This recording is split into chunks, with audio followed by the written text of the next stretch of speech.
उत्तर प्रदेश के हालात ठीक नहीं है। महिलाओं के साथ रेप, हत्या, अत्याचार हो रहा है। यूपी में गरीबों किसानों के दामन की राजनीति हो रही है। चंद्रशेखर ने कोर्ट और सरकार पर खड़े किए प्रश्न चिन्ह, बोले दोनों की मंशा ठीक नहीं है। सुप्रीम कोर्ट ने आज तक एक भी फैसला ST/SC के हित और रक्षा में नहीं दिया। चंद्रशेखर सुप्रीम कोर्ट के SC/ST के मामलों के लिए गए सारे फैसले आरक्षण पर हमले जैसे, इसलिए उनके फैसले मंशा पर शक। चंद्रशेखर कानपुर में सीसामऊ विधानसभा में होने वाले उपचुनाव को लेकर बोले। चंद्रशेखर सपा विधायक इरफान सोलंकी का किया गया उत्पीड़न, आजाद समाज पार्टी उनकी उठाएगी आवाज। भाजपा विधायक द्वारा टीवी डिबेट में बसपा प्रमुख विवादित बयान देने वाले विधायक को जूते से पीटने की कही बात। भाजपा के कुछ नेताओं के दिमाग खराब हैं, अपने नेताओं को खुश करने के लिए हैसियत से ज्यादा बोलते हैं। चंद्रशेखर ने बसपा प्रमुख मायावती को लेकर दिया बयान, बोले बहन जी हमारे नेता हैं, उनके सम्मान की लड़ाई लड़ेगी आजाद समाज पार्टी। हमारे एक भाई की हत्या हुई है, उसके बाद आज मैं धन्यवाद देता हूं और आपके माध्यम से, क्योंकि आज मंडल कमीशन के अध्यक्ष DP मंडल जी की जयंती भी है।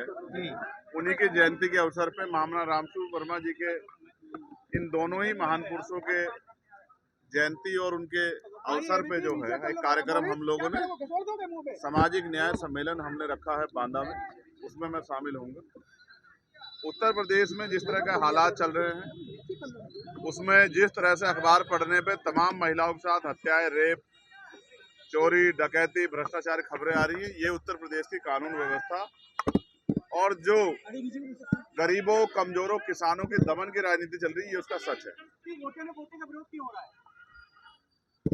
आपने फैसला पढ़ा नहीं, हमने फैसला पढ़ा।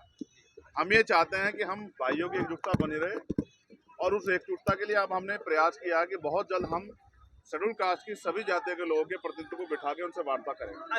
हम कोशिश करेंगे कि एक दूसरे को समझें और इस फैसले को भी समझे, और अगर कोई रास्ता निकालना है तो हम ही लोग निकालें, क्योंकि सरकार की मंशा पे और कोर्ट की मंशा पे हमें शक है। आज तक सुप्रीम कोर्ट ने कोई भी फैसला शेड्यूल कास्ट, शेड्यूल ट्राइब के हितों के लिए नहीं दिया, उनकी रक्षा के लिए नहीं दिया। उनके सारे फैसले आरक्षण पे हमले के जैसे होते हैं। हम इसलिए उनसे उनके फैसले, उनकी मंशा पे, उनकी नीयत पे शक कर रहे हैं।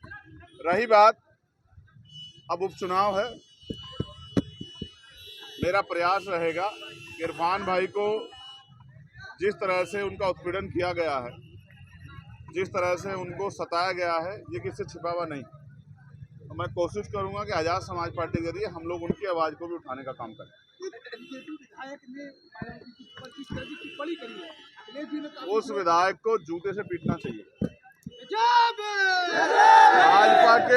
भाजपा के नेताओं के, कुछ नेताओं के दिमाग खराब हो गए, वो ऐसे से ज्यादा बोलने लगे और कभी कभी वो अपने नेताओं खुश करने के चक्कर में ये भी भूल जाते हैं कि इसके परिणाम क्या हो सकते हैं। बहन जी हमारी नेता हैं, आदर्श हैं, उनके सम्मान से अगर उनके सम्मान में कोई गलत शब्द कहेगा तो फिर भीम आर्मी के लोग, आजाद समाज पार्टी के लोग उससे हिसाब किताब करेंगे। इस बात को मैं उनको सावधान करना चाहता हूँ। आजाद समाज पार्टी सीसामऊ में लड़ रही है, इसको चुनौती समझते हैं या फिर आप? कोई चुनौती नहीं, आजाद समाज पार्टी के लोग मेहनत कर रहे हैं, जनता उनके साथ है। उस पर पार्टी अपनी तैयारी कर रही है और पार्टी का स्टेट का जो ऑर्डर होगा हम लोग उसको फॉलो करेंगे।